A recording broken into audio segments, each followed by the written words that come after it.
भक्तजन, यह मृत्युवष्टक स्तोत्र महापुण्यशाली है, मृत्यु का विनाश करने वाला और मंगलदायक है।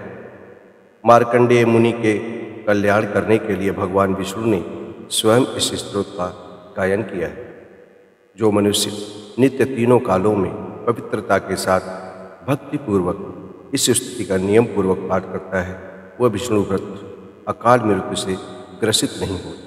दामोदरं प्रपन्नोऽस्मि किन्नो मृत्युः करिष्यति, शङ्खचक्रधरं देवं व्यक्तरूपिणमव्ययम्।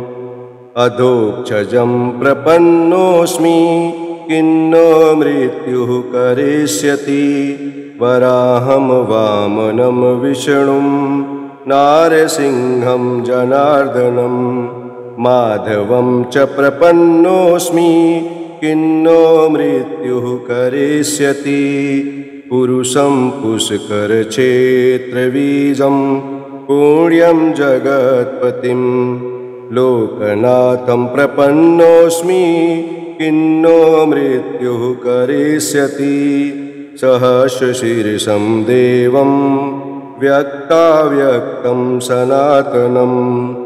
महायोगं प्रपन्नोऽस्मि किन्नो मृत्युः करिष्यति, भूतात्मानं महात्मानं यज्ञयोनिमयोनिजम्। विश्वरूपं प्रपन्नोऽस्मि किन्नो मृत्युः करिष्यति, इत्युदीरिति मार्कण्डेयस्तोत्रं तस्य महात्मनः। अपयातस्ततो मृत्युर्विष्णुदूतैः प्रपीडितः, इति तेन जितो मृत्युर्मार्कण्डेयेन धीमता।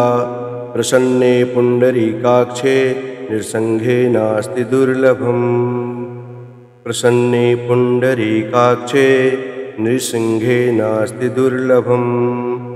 इति श्रीमृत्युवष्टकस्तोत्रं सम्पूर्णम्।